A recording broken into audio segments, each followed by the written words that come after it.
कीती सी दुआ बिच मछली दे पेट, यूं ना कीती सी दुआ बिच मछली दे पेट। शरणनवा तो हो गया 3 दिन लेट, यूं ना कीती सी दुआ बिच मछली दे पेट, यूं ना कीती सी दुआ।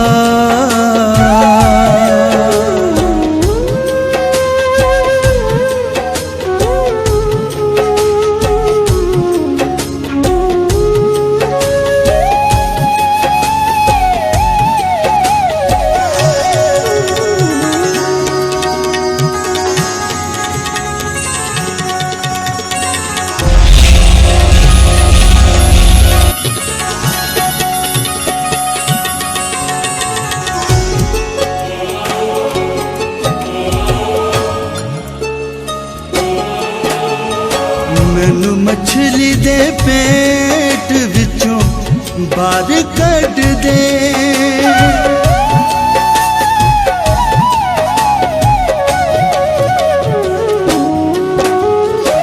मैनू मछली दे पेट विचों बाहर कढ दे।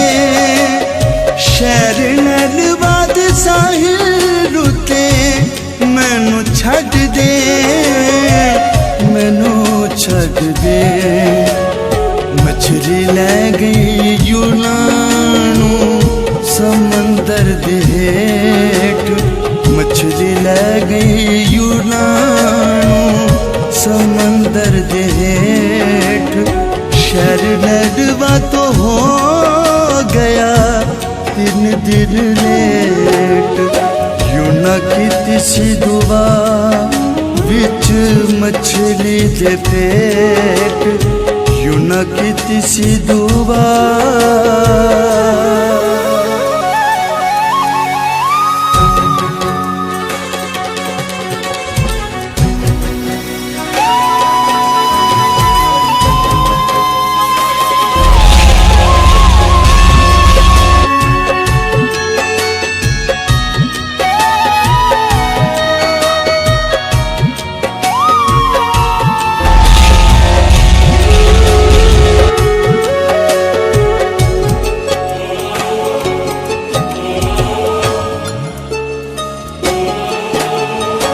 यूं ना मछली दे पेट विच तौबा कर लई,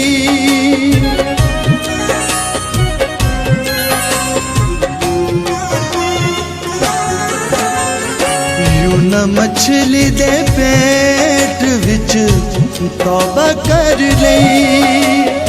ओदी जिंदगी दी हामी यसू ने पार लई, यसू ने पर गई। भगत तारफ लई खुल गया तौबा वाला गेट, भगत तारफ लई खुल गया तौबा वाला गेट। शरणनवा तो हो गया 3 दिन लेट, यूं ना कीती सी दुआ बिच मछली दे पेट, यूं ना कीती सी दुआ।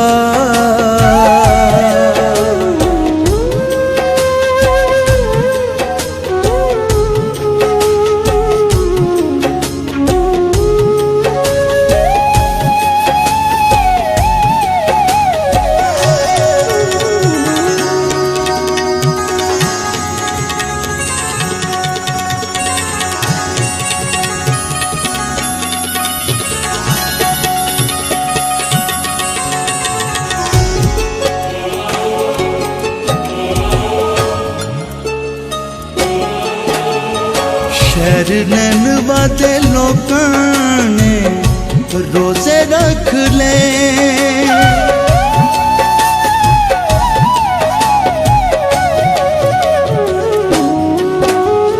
शरणनवा दे लोकां ने रोजे रख ले। तौबा करके 1,20,000 20,000 बच गए, 20,000 बच गए। यूं न बह गया कद्दू दी बेल दे हेठ, यूं न बह गया कद्दू दी बेल दे हेठ।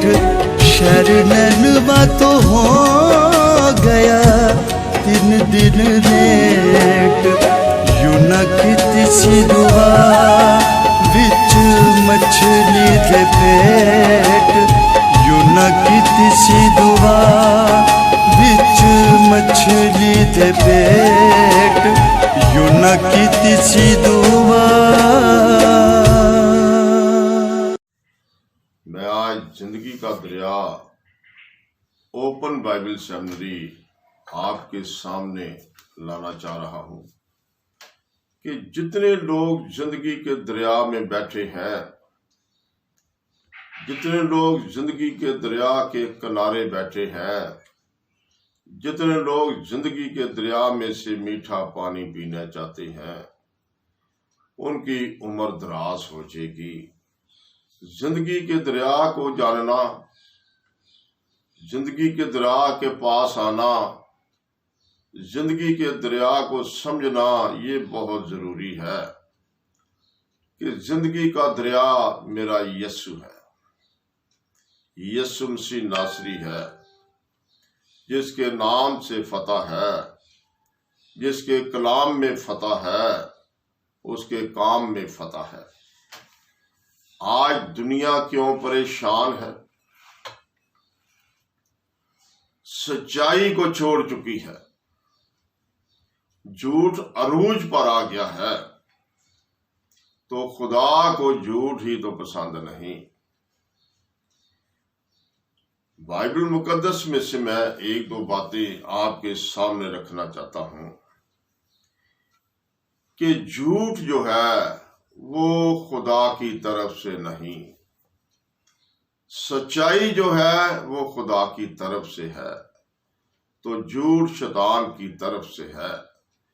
तो आज हमने खुदा के बेटे बनना है, खुदा की बेटियां बनना है, खुदा के नाम पर फख्र भी करना है, यकीन भी करना है कि बाइबल मुकद्दस के अंदर जो बात लिखी है वो मेरे लिए और आपके लिए जरूरी है। झूठ और नाफरमानी, झूठ और नाफरमानी, अगर आप माँ बाप की नाफरमानी करेंगे तो आपका माँ बाप भी खुश नहीं होगा। अगर आप माँ बाप की नाफरमानी करेंगे तो आपके सब अजीजों कारब आपको खुश नसीब नहीं समझेंगे, मोहल्लेदार भी आपको खुश नसीब नहीं समझेंगे। तो सबसे बढ़कर जो खुदा ने कहा अपने माँ और बाप की इज्जत कर। दूसरा, खुदा ने कहा कोई इंसान मेरी नाफरमानी ना करे। नाफरमानी करने वाले सजा पाते हैं, नाफरमानी करने वाले खुदा से दूर हो जाते हैं।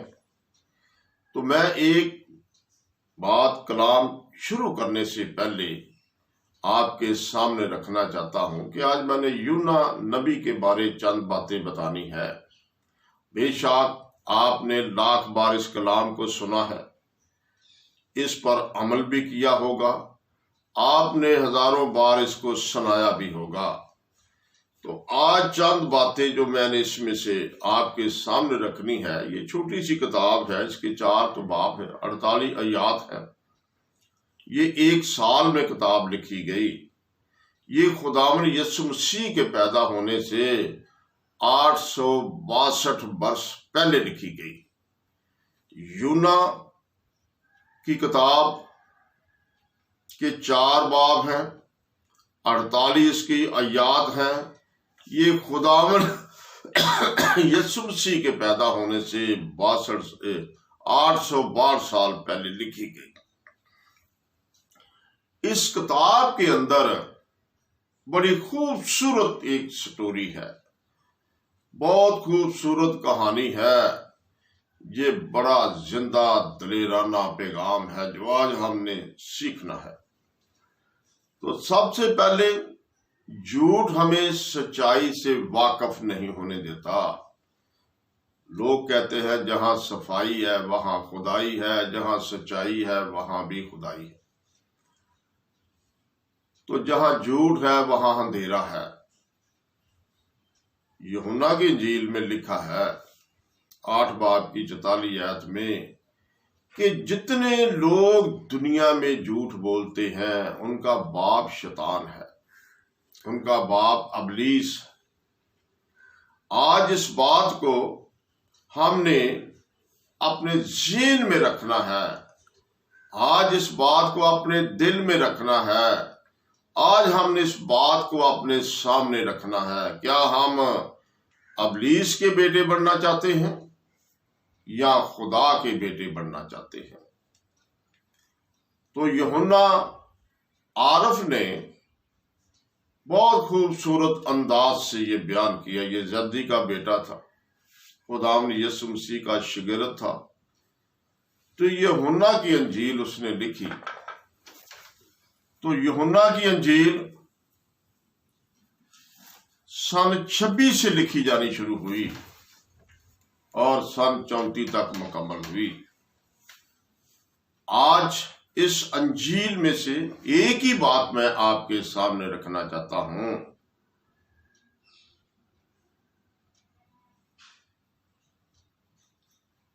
ये बाइबल जो है, इसको जानना, इसका सफर निकालना, इसमें से 54 बातें निकालना मेरा और आपका फर्ज बनता है। यूहन्ना की अंजील आज मैं आपके सामने रखना चाहता हूं। इसके सिर्फ 21 बाब है और ये 9 साल में लिखी गई। ये यूहन्ना आरफ ने लिखी। यूहन्ना आरफ जद्दी का बेटा था, खुदावंद यीशु मसीह का शागिर्द था। ये मछेरा था, माहीगीर था। तो 4 लोग इसके खानदान के यीशु के शागिर्द थे। यूहन्ना आरफ भी, याकूब, इंद्रियास, पतरस, ये 4 लोग यीशु के एक ही खानदान के शागिर्द थे। तो यूहन्ना आरफ क्या कहता है? यूहन्ना की इंजील 8 बाब उसकी 44 आयत में लिखा है, जितने लोग झूठ बोलते हैं वो शैतान के बेटे हैं। दुनिया में खा ईमानदार झूठ बोले वो भी शैतान का बेटा है, रास्तबाज झूठ बोले वो भी शैतान का बेटा है, आम लोग झूठ बोले तो भी वो शैतान के बेटे हैं। तो क्या हम खुदा के बेटे बनना चाहते हैं या शैतान के बेटे बनना चाहते हैं?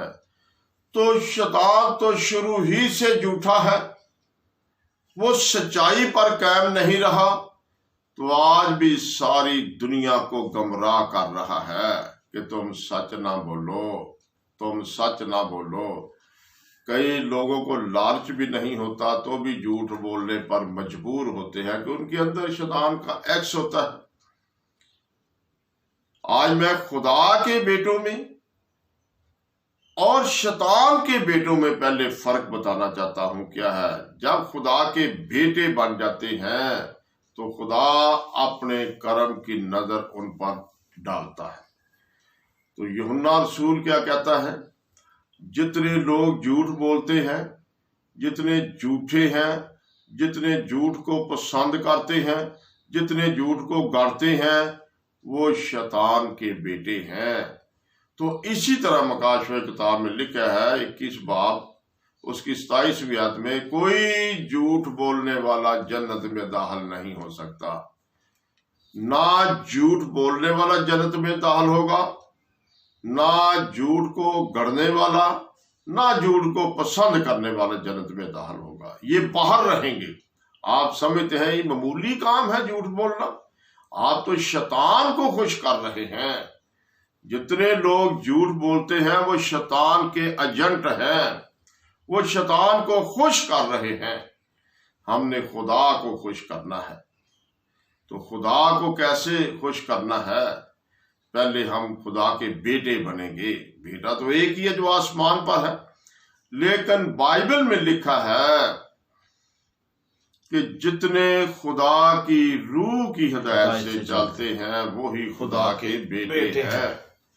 रोमियो के नाम का खत 8 बाब उसकी 14वीं आयत में लिखा है, पौलुस रसूल क्या फरमाता है कि जितने खुदा के रूह की हिदायत से चलते हैं वो ही खुदा के बेटे हैं, जितने झूठ पर चलते हैं वो शैतान के बेटे हैं। आज पहले हमने इस बात की सोच जांच पड़ताल करनी है कि हम खुदा के हाथों में हैं या शैतान के हाथों में। हम खुदा के बेटे हैं या शैतान के बेटे हैं। रोमियो 8 बाब उसकी 14वीं आयत, इसलिए कि जितने खुदा की रूह की हिदायत से चलते हैं वही खुदा के बेटे हैं। जितने भी खुदा की रूह की हिदायत से चलते हैं वो ही खुदा के बेटे हैं। क्या आज आप खुदा के बेटे बनना चाहते हैं या बन चुके हैं?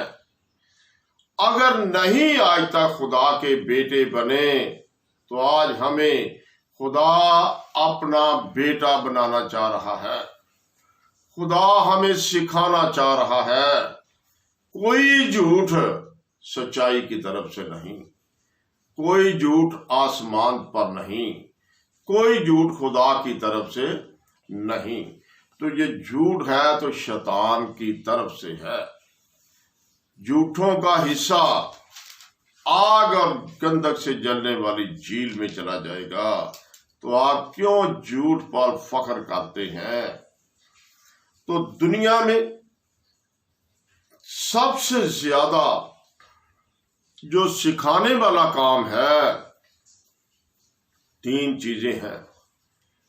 बुत परस्ती से कौम को इनकार कराना, जादूगरों से कौम को बचाना और झूठ से नफरत रखना सिखाना।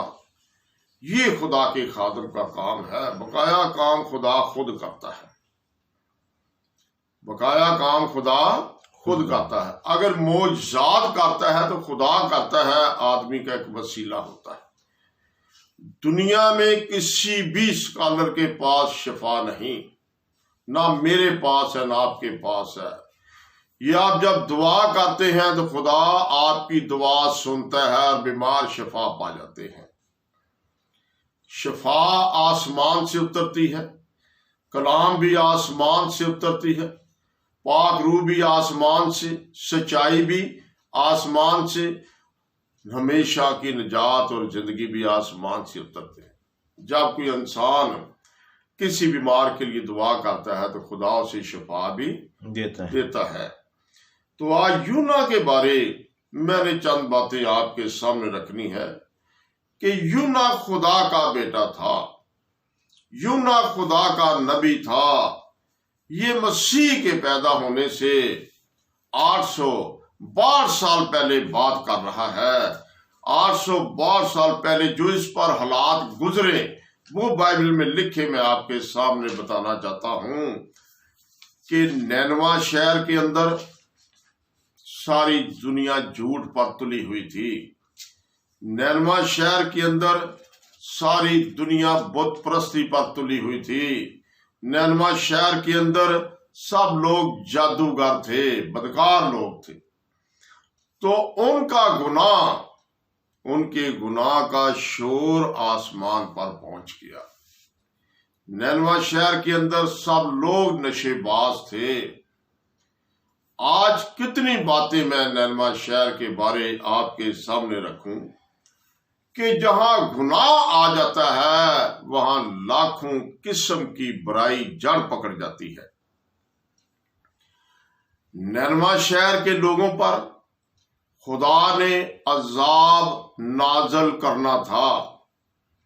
नैनवा शहर के लोगों पर खुदा ने अजाब नाजल करना था। ऐसा अजाब नाजल करना था कि नैनवा शहर के लोगों को खुदा ने चैलेंज कर दिया कि आज के 40 दिन के बाद मैं आसमान से आग और गंधक बरसाऊंगा और जितने नैनवा शहर के अंदर जादूगर हैं, जितने बुत परस्त हैं, जितने नाफरमान हैं, जितने नशेबाज हैं, मैं इनको आग और गंधक बरसा कर तबाह कर दूं, सफा हस्ती से मिटा दूंगा, भस्म कर दूंगा। आप जानते हैं सदोम और मोरा में क्या हुआ कि बुत परस्तों को, जादूगरों को खुदा ने आसमान से आग और गंधक की बारिश बरसा कर तबाह कर दिया, सफा हस्ती से मिटा दिया।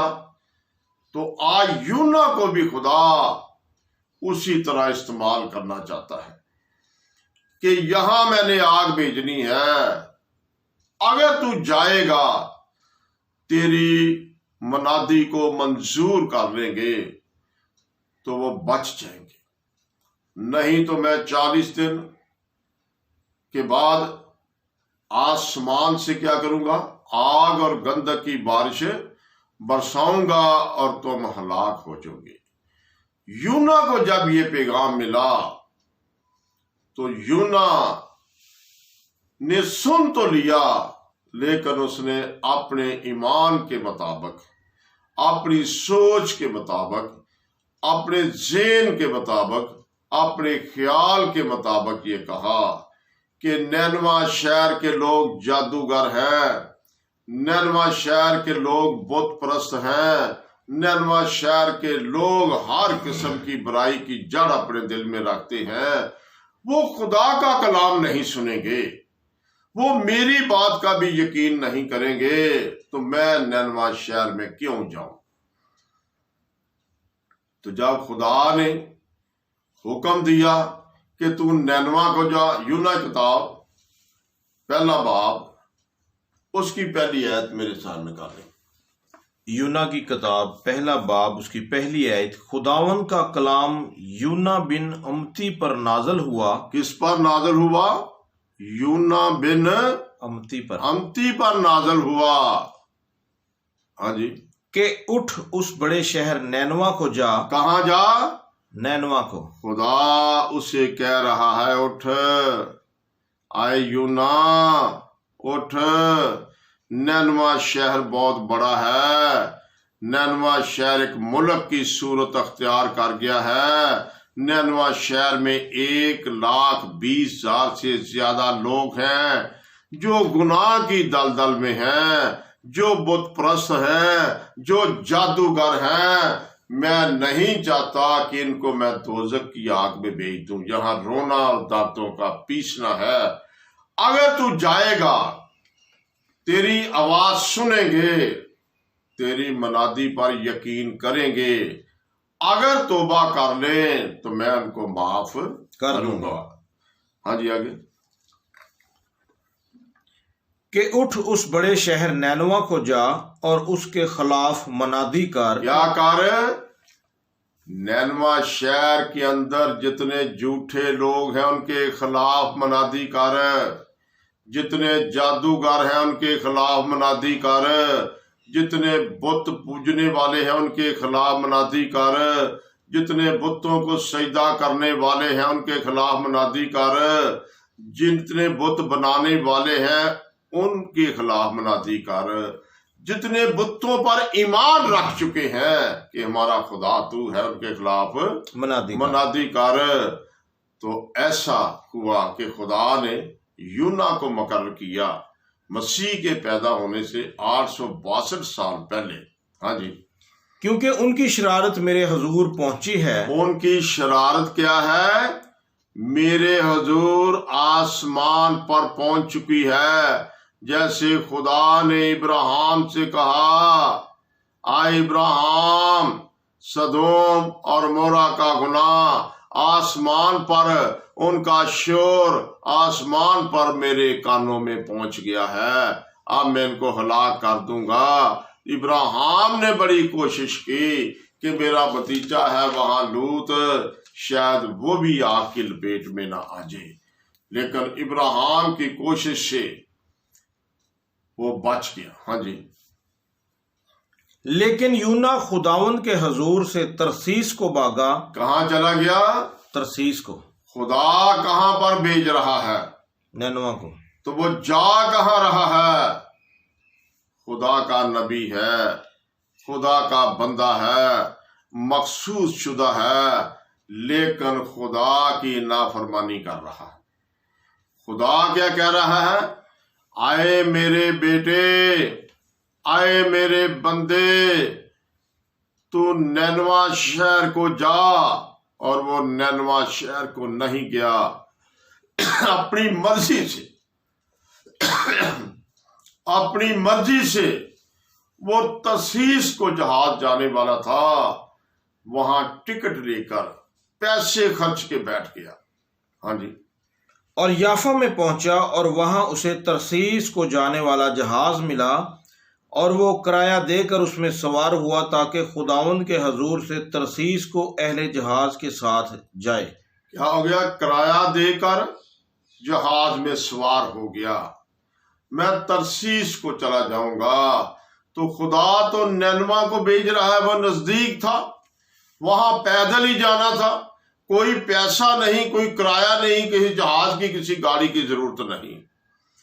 तो बात का अच्छे अच्छे लोगों से भी भूल चूक हो जाती है। यूना इस बात को भूल गया कि खुदा ने मुझे नैनवा शहर को भेजा है। खुदा को फिक्र है नैनवा शहर के लोगों की कि ये आग से झुलस ना जाएं, इन पर आग और गंधक मैंने जब हुक्म देना तो बढ़ जानी है, इन्होंने हलाक हो जाना है। तो जैसे आज पूरी दुनिया का गुनाह आसमान पर पहुंच चुका है और पूरी दुनिया कोरोना वायरस की लपेट में आ गई है, तो आज इस कोरोना वायरस का और नैनवा शहर का मुकाबला करना है। जैसे नैनवा शहर के लोगों पर खुदा ने रहम किया, उसी तरह खुदा आज पूरी दुनिया पर रहम करने वाला है। पूरी दुनिया में से कोरोना वायरस की बीमारी को खत्म करने वाला है। तो बाइबल में क्या लिखा है? यूना किधर चला गया? तरसीस में।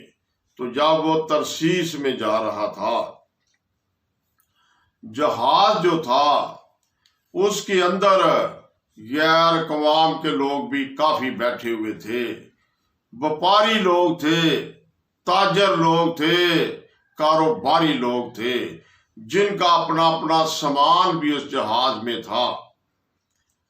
तो जब यूना उस जहाज में बैठ गया तो खुदा का इंतजाम क्या हुआ?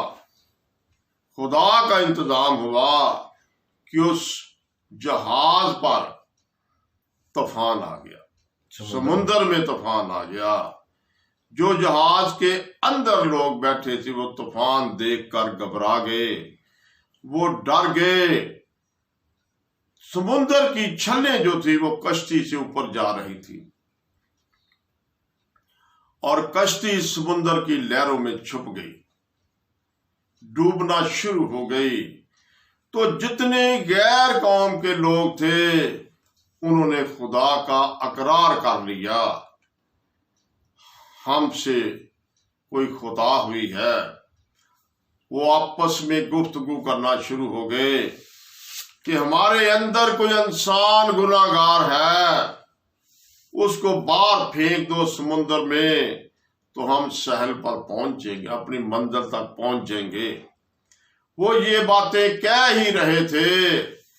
यूना नबी सच्चा था, खता तो हो गई, जिसके सबब से जहाज में तूफान आ गया, समुद्र में तूफान आ गया। तो यूना ने क्या कहा? आए लोगों, मैं खुदा का बंदा हूं, मैंने खुदा की नाफरमानी की है, मैंने खुदा का गुनाह किया है, मैंने उसका हुक्म नहीं माना। खुदा भेज रहा था नैनवा शहर को, मैं तरसीस को जा रहा हूं, वहां मोहर जाना था, यहां किराया देकर जा रहा हूं। यूना अपने आप में पछताया घबराया कि मैंने खुदा की नाफरमानी की है तो ये सजा मुझे मिल रही है। यूना ने सब लोगों से कहा, मैंने खुदा का गुनाह किया है, मुझे पकड़कर समुद्र में फेंक दो, मेरी जान जाती है तो जाए। ये भी बहुत दलेरी की बात थी। मेरी जान जाती है तो जाए, तुम सलामती के साथ अपने अपने शहर में, अपने अपने घरों में पहुंच जाओ। तो किसी के लिए जान देना ये सौखा काम नहीं। जैसे यीशु ने सारी दुनिया के लिए जान दी, यूना क्या कह रहा है, मैं इन मुसाफिरों के लिए अपनी जान कुर्बान करता हूं, मुझे समुद्र में फेंको। वो डर गए। उन्होंने कहा, तू ही तो खुदा का बेटा है, तू ही तो खुदा का ममसू है, तू ही तो खुदा का नबी है। अगर हमने तुझे फेंक दिया तो हम बच नहीं सकते, हम तो गुनाहगार बैठे हुए सारे। तो यूना ने कहा, ऐसा करो, कुरा डालो। जब उन्होंने कुरा डाला, पर्चियां सबके नाम की लिख कर डाल दी, तो जब निकाली तो पर्ची पर क्या लिखा है, यूना को समुद्र में फेंको।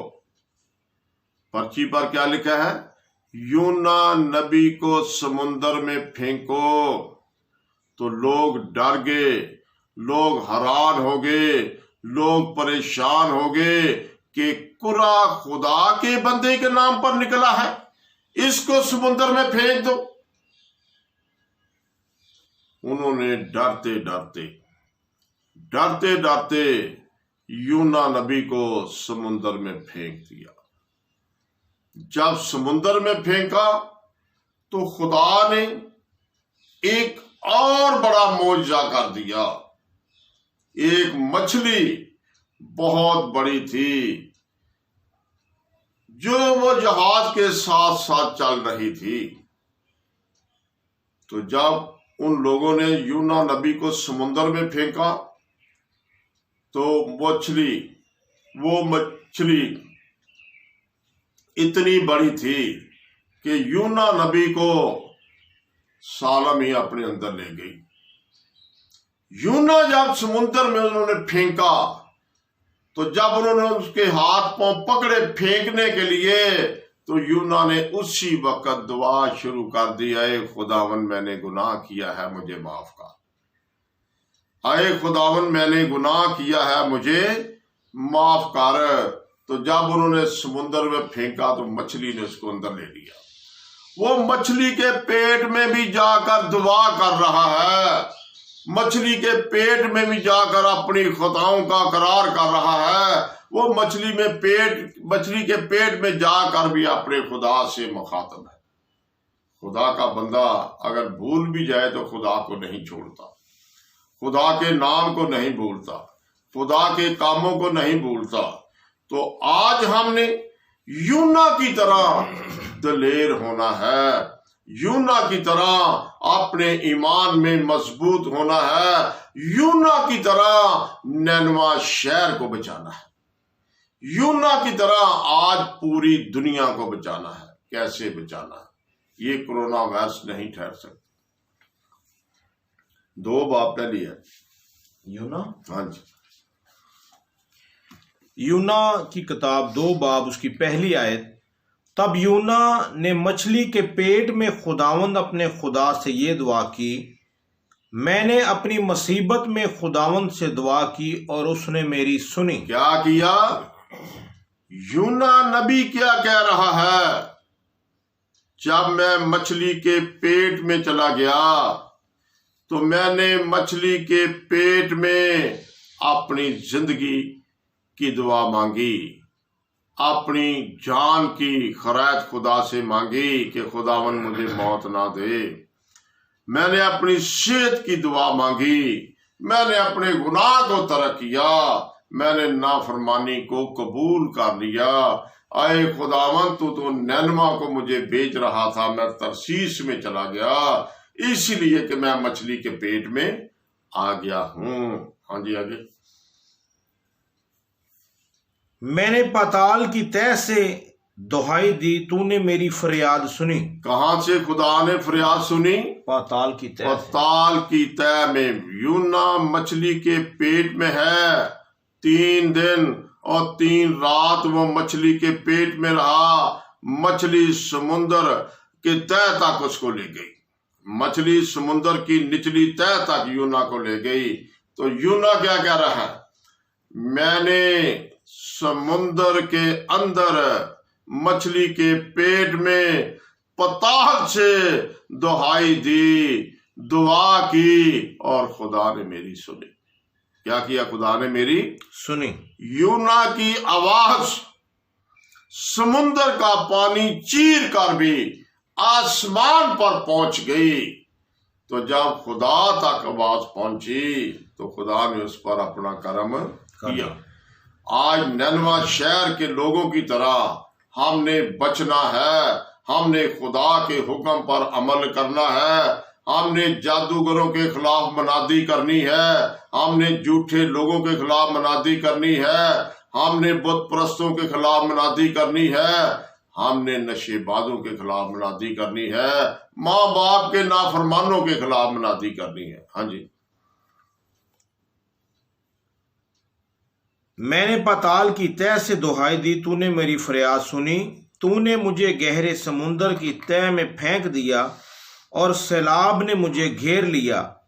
तेरी सब मौजें और लहरें मुझ पर से गुजर गई। तेरी सब मौजें और लहरें यूना कह रहा है।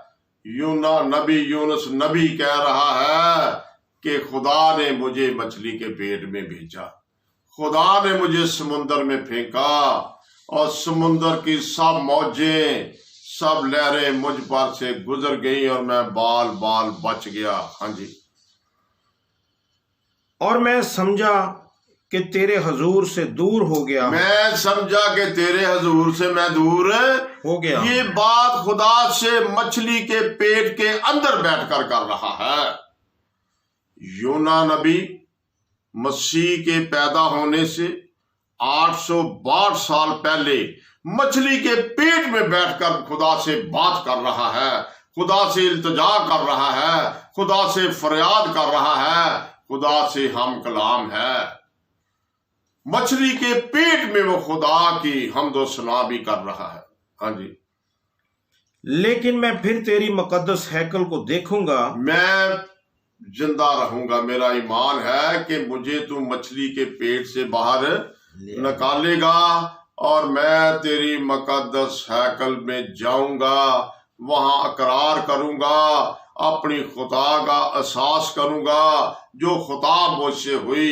मैं गवाही दूंगा कि खुदा ने समुद्र के पाताल में से मेरी बात सुनी। हाँ जी, आगे।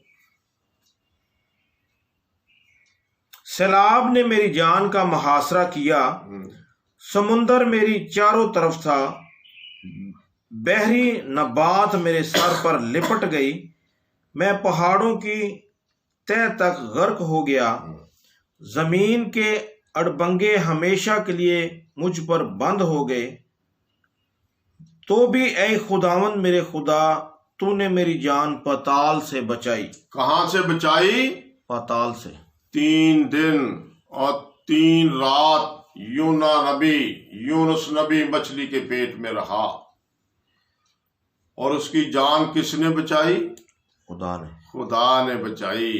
वो मछली के पेट में बैठकर दुआ कर रहा है। दानियल शेरों की माद में बैठकर दुआ कर रहा है तो खुदा ने उसकी जान महफूज रखी। सदरक मिस्र अब्दुल आग की भट्ठी में दुआ कर रहे हैं तो खुदा ने उनकी जान को महफूज रखा।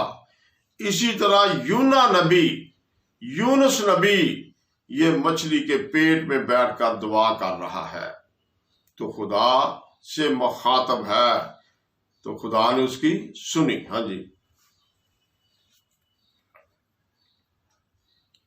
जब मेरा दिल बेताब हुआ तो मैंने खुदावंद को याद किया और मेरी दुआ तेरी मुकद्दस हैकल में तेरे हजूर पहुंची।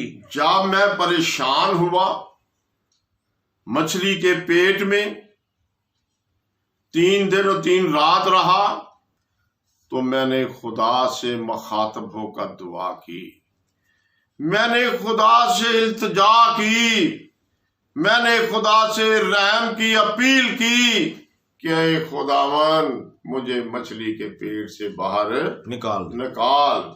मैं मछली के पेट में भी तेरी हैकल का जिक्र कर रहा हूं, तेरी हमदो सना का जिक्र कर रहा हूं, तेरे कलाम का प्रचार मछली के पेट में भी कर रहा हूं। हाँ जी। जो लोग झूठे मबूदों को मानते हैं वो शफकत से महरूम हो जाते हैं। जो लोग झूठे महबूदों को मानते हैं वो शफकत से महरूम हो जाते हैं। तो नैनवा शहर के लोग सारे खुदा की शफकत से महरूम हो गए, उसकी रहमत से महरूम हो गए, उसके जलाल से महरूम हो गए, उसके फजल से महरूम हो गए, उसके करम की नजर से दूर हो गए। तो आज वो अपने गुनाहों में मजबूर हो गए। तो यूना नबी क्या कह रहा है आगे? मैं हमद करता हूँ तेरे हुजूर कुर्बानी गुजरानूंगा। मैं हमद करता हूँ कहाँ में? बैठा कहाँ है? मछली के पेट में। बैठा कहाँ है? मछली के पेट में। तो खुदा से मुखातब है, मैं मछली के पेट में बैठकर तेरी हमद कर रहा हूँ, तेरी सताइश कर रहा हूँ, तेरी परस्तश कर रहा हूँ, तेरे गीत गा रहा हूँ, मैं दुआ कर रहा हूँ, मैं तुझसे बात कर रहा हूँ। हाँ जी। मैं अपनी नजरें अदा करूंगा, नजात खुदावंद की तरफ से है। नजात किधर से है जी? खुदावंद। नजात खुदा की तरफ से है। मैं अपनी बनते पूरी करूंगा, मैं नजरें गुजारूंगा, मैं तेरी हमद करूंगा, मैं तेरी शुक्रगुजारी करूंगा, मैं तेरी तारीफ करूंगा। मुझे मछली के पेट से बाहर निकाल दे। हाँ जी। और खुदावंद ने मछली को हुक्म दिया और उसने यूना को खुश्की पर उगल दिया। क्या किया?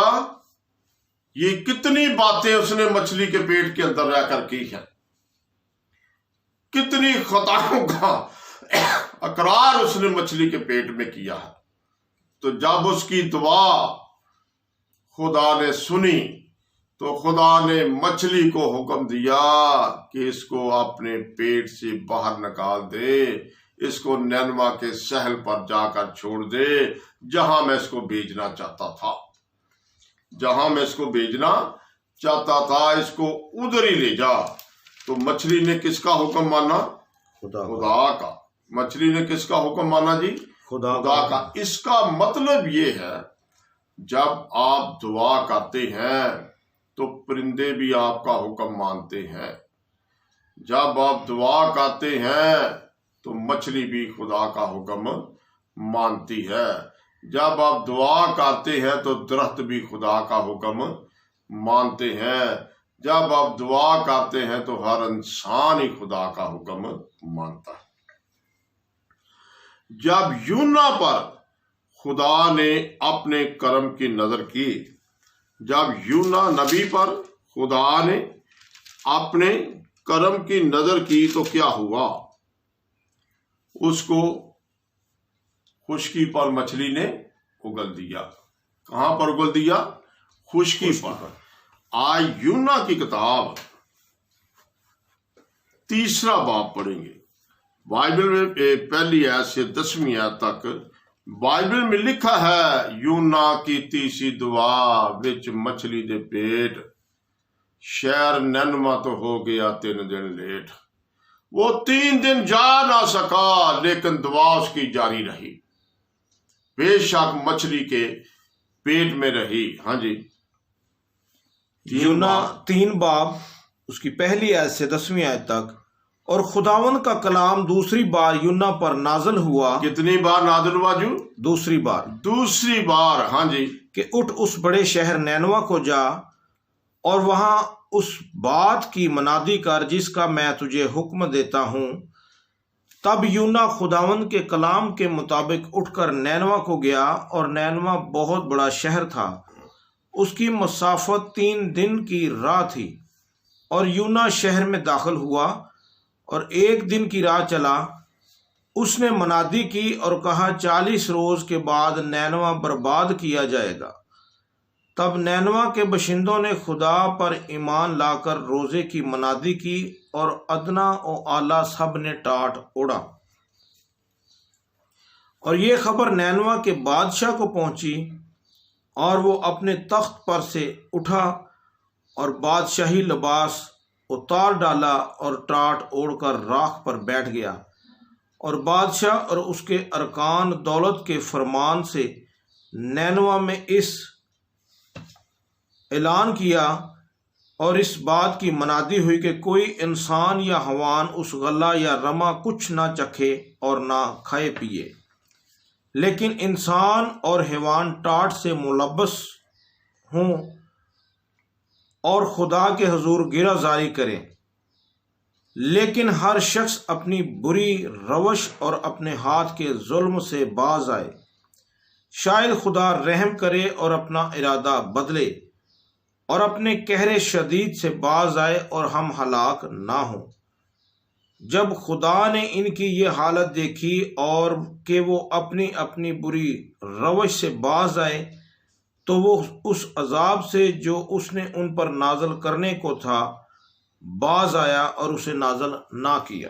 बाइबल मुकद्दस में लिखा है, यूना नबी जब 3 दिन मछली के पेट में रहने के बावजूद खुदा ने मछली को हुक्म दिया इसको नैनवा शहर में भेज दे। मछली खुदा का हुक्म मान रही है। मछली कितना सफर करके आई, उसने नैनवा शहर के सहल पर इसको अपने पेट में से सही सलामत बाहर निकाल दिया। आप जाने कि यूना नबी मछली के पेट में 3 दिन रहकर भी जिंदा है। यूना नबी 3 दिन मछली के पेट में रहकर भी महफूज और सेहतमंद है। तो जब उसने खुशकी पर उगला तो यूना नबी एक बार तो हैरान हो गया होगा कि खुदा ने तो मुझे इधर ही भेजा था जिधर मछली ले आई है। तो वो 3 दिन का रास्ता था। तो यूना इतनी तेज चला कि वो 1 दिन में सारा सफर उसने तय पा लिया। जब उस शहर में पहुंचा, नैनवा शहर के अंदर गया, तो यूना नबी ने बादशाह के सामने ये मनादी की, हरकारों के सामने ये मनादी की, वजीरों के सामने ये मनादी की, तौबा कर लो, नहीं तो 40 दिन के बाद खुदा ने आसमान से आग और गंधक की बारिश बरसानी है, तुम हलाक हो जाओगे। मैं इधर आ रहा था, मैं इधर आने से कतरा गया तो खुदा ने मुझे 3 दिन सजा भी दी है, मछली के पेट में भी रखा है। मैंने मछली के पेट में दुहाई दी तो खुदा ने मेरी सुनी। तो बादशाह ने क्या किया, अपने सारे शहर नैनवा के अंदर रोजे की मनादी करा दी। आए अदना, आला, अमीरो, गरीबो, फकीरो, सब रोजा रखो। सब क्या करो, रोजा रखो और तौबा कर लो, शायद खुदा हम पर रहम फरमाए। अगर आपने तौबा ना की तो आसमान से खुदा आग और गंधक की बारिश बरसाने वाला है, तो हम सब तबाह हो जाएंगे, हलाक हो जाएंगे। पहले सदूम और उमोरा में जो खुदा ने किया वो हम पर भी करेगा। जितने जादूगर लोग थे, ये बात मेरी गौर से सुनने वाली है, जितने नैनवा शहर के अंदर जादूगर थे वो यस्सु पर ईमान ले आए। उन्होंने अपने अपने गुनाह का करार कर लिया, उन्होंने तौबा कर ली। वो जमीन पर रोजा रख के बैठकर खुदा से माफी मांग रहे हैं। आए खुदावन, हम जादूगरी नहीं करेंगे, हमारे गुनाह एक बार माफ कर। ऐसा ही बुत परस्तों ने किया। जितने बुत परस्त थे, जितने बदकार लोग थे, खुदा के नाफरमान लोग थे, सबने एक दिल होकर रोजे की मनादी की। एक दिल होकर किसकी मनादी की जी? रोजे की मनादी की। सबने अपने लिबास को उतार दिया, बादशाह समेत टाट पहनकर जमीन पर बैठ गए, अपने सिरों पर राख डाली, सिवा मिट्टी डाली, ताकि हम गुनाहगार हैं, हम बदकार हैं, हमारा मुल्क जादूगरी से भरा है, हमारा मुल्क बुत परस्ती से भरा है, हमारा मुल्क खुदा से दूर है, हम झूठ बोलने पर मजबूर है कि हम शैतान के बेटे हैं। गुनाहगार हमेशा शैतान के फर्जंद होते हैं। तो बाइबल में क्या लिखा है? यूहन्ना की इंजील में 8 बाब की 44 आयत में, जितने झूठ बोलते हैं वो शैतान के बेटे हैं। तो रोमियो के खत में लिखा है 8 बाब की 14 आयत में, जितने खुदा की रूह की हिदायत से चलते हैं वही खुदा के बेटे हैं। रोमियो की 8 बाब जी 8 बाब 14 रोमियो 8 बाब उसकी 14वीं आयत, इसलिए कि जितने खुदा की रूह की हिदायत से चलते हैं वही खुदा के बेटे हैं। जितने खुदा के रूह की हिदायत से चलते हैं वही खुदा के बेटे हैं। तो वो जितने बुत परस्त थे, जितने जादूगर थे, जितने हरामकार लोग थे, जितने झूठ बोलने वाले लोग थे, जितने खुदा से दूर थे, उतने ही खुदा के नजदीक आ गए, उतने ही खुदा के नजदीक आ गए। और जादूगरों ने भी तौबा कर ली, नशेबाजों ने भी तौबा कर ली, बदकारों ने भी तौबा कर ली, बुत परस्तों ने भी तौबा कर ली। हर किस्म के गुनाहगार इंसान ने एक ही दिन तौबा कर ली, तो उनकी अदा आसमान पर पहुंच गई। कहां पर पहुंची? आसमान पर पहुंच गई। तो जहां पर आग और गंधक की बारिश बरसनी थी, वहां पर जिंदगी के दरिया में से, आसमान से जिंदगी की बारिश बरसनी शुरू हो गई। आमीन। और सारा नैनवा शहर बच गया। 4 बाब की पहली है यह रहता सारा नैन यूना 4 बाब पहली है से 11 सारा शहर क्या हो गया? उनके तौबा करने से बच गया। आज पूरी दुनिया ने बचना है तो नैनवा शहर की मिसाल आपके सामने है। नैनवा शहर की मिसाल सारी दुनिया को खात्मों देनी शुरू कर दो कि आपकी बरीयत, आपकी बचत इसी में है कि हम अपने अपने गुनाह को छोड़ दें, अपने खुदा को खुश करें, खुदा हमें खुश करेगा। हाँ जी, यूना 4 बाब उसकी पहली आयत, लेकिन यूना इससे नहायत नाखुश और नाराज हुआ। क्या हो गया? यूना नाराज हो गया। मैं तो चाहता था कि नैनवा शहर के लोगों पर आग और गंधक की बारिश बरसे और ये सब तड़प तड़प कर मर जाए। इंसान कोई भी खुदा परस्त है, वो गुनाहगारों पर रहम नहीं करता। खुदा गुनाहगारों पर भी रहम करने वाला है। वो जिंदगियों को तब्दील करने वाला है। वो जिंदगी में नया इनकलाब पैदा करने वाला है। नैनवा शहर के सब गुनाहगारों के दिल में खुदा ने नया बलबला पैदा कर दिया, नया इनकलाब पैदा कर दिया, नई सोच पैदा कर दी, नई जिंदगी में उनको दाखिल कर दिया। हाँ जी। और उसने खुदावन से यूं दुआ की कि ऐ खुदावन, जब मैं अपने वतन ही में था और तरसीस को भागने वाला था, तो क्या मैंने यही ना कहा था?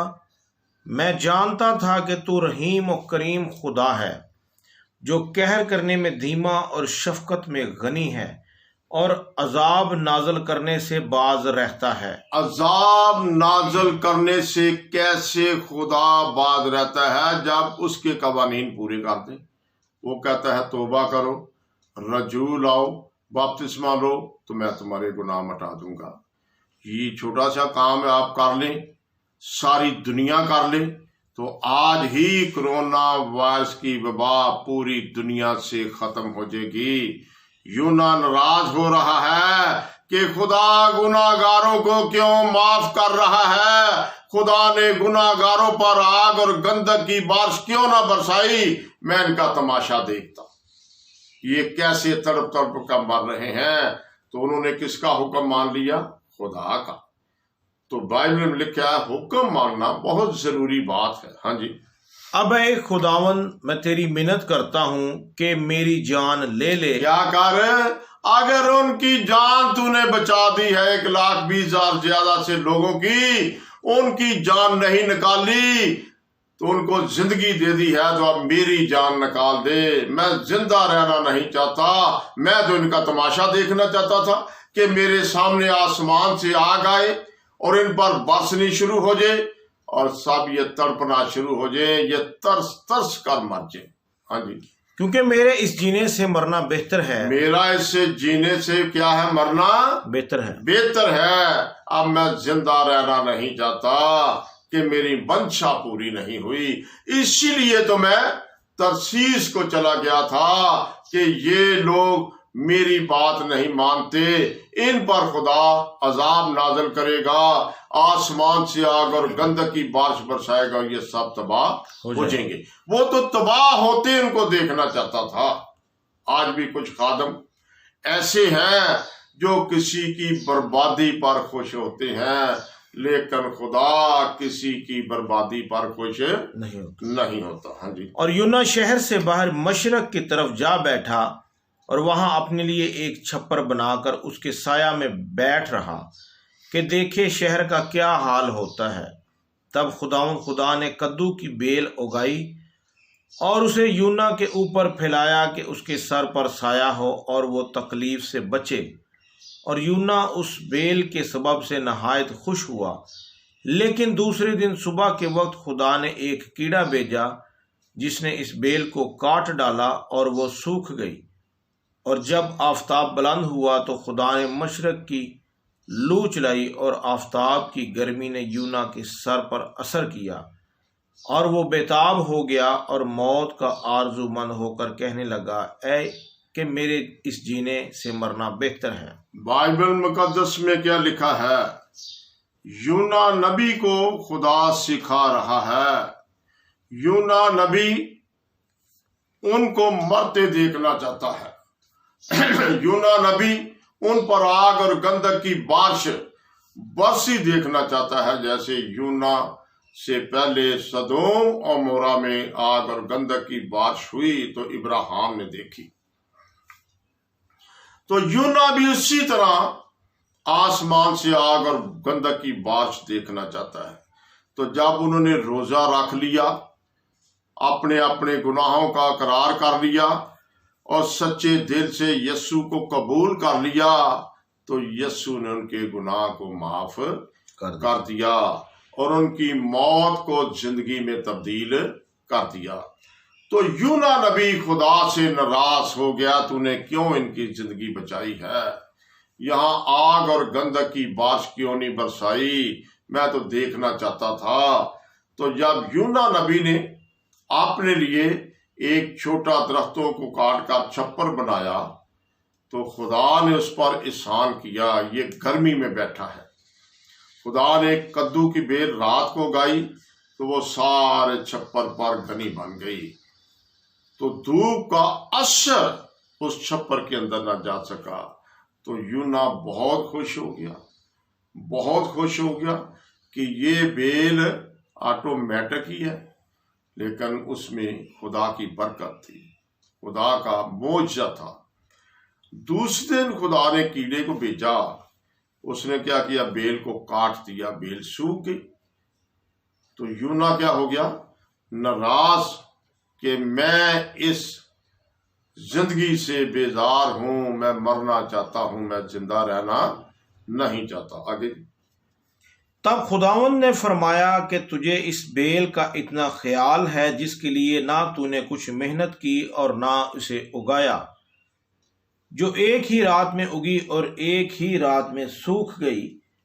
और क्या मुझे लाजम ना था कि मैं इतने बड़े शहर नैनवा का ख्याल करूं, जिसमें 1,20,000 से ज़्यादा ऐसे हैं जो अपने दाहिने और बाइने हाथ में इम्तियाज़ नहीं कर सकते और बेशुमार मुआशी हैं।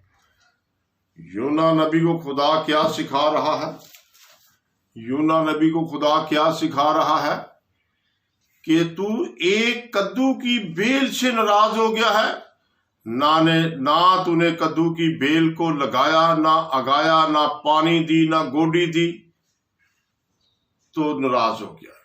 क्या मैं इस पूरे नैनवा शहर के अंदर बहुत लाखों लोग हैं, 1,20,000 नासमझ लोग हैं, इससे ज्यादा दुनिया थी, अनगिनत दुनिया थी। ये उन लोगों की लिस्ट है जो अपनी जिंदगी का इम्तियाज नहीं कर सकते, जो अच्छाई या बुराई को नहीं देख सकते। तो खुदा ने कहा मुझे लाजम ना था कि मेरे लोगों ने मेरी हजूरी में आकर अपने गुनाहों का इकरार किया है, अपने गुनाहों को मान लिया है, अपने गुनाहों को तर्क कर दिया है, रोजा रख लिया है, मुझ पर ईमान रखा है कि मैंने उनके लिए आसमान से आग और गंधक की बारिश को रोक दिया और जिंदगी के दरिया में से जिंदगी की बारिश बरसानी शुरू कर दी। तो सारा शहर महफूज होकर खुशहाल हो गया। वो खुदा की हमद, उसकी शुक्रगुजारी, उसकी तारीफ करना शुरू हो गया। तो आज भी पूरी दुनिया के लिए मैं खादमों के लिए दरख्वास्त करता हूं, इसी पैगाम को ज्यादा से ज्यादा लाइक करें, इसी पैगाम को ज्यादा से ज्यादा शेयर करें, ताकि दूसरे लोगों का ईमान भी बढ़ता चला जाए कि कोरोना वायरस की बीमारी तौबा करने से एक ही दिन में खत्म हो जाएगी। कोरोना वायरस की बीमारी रोजा रखने से एक ही दिन में खत्म हो जाएगी। कोरोना वायरस बुत परस्ती को छोड़ने से एक दिन में खत्म हो जाएगी। जादूगरों का मुकाबला करो, जादूगर भी छोड़ जाएंगे अपने जादूगर को। तो आज यूना की तीसरी दुआ विच मछली दे पेट शहर नैनवा तो हो गया 3 दिन लेट। खुदावंद इसी कलाम पर मुझे और आपको बरकत दे।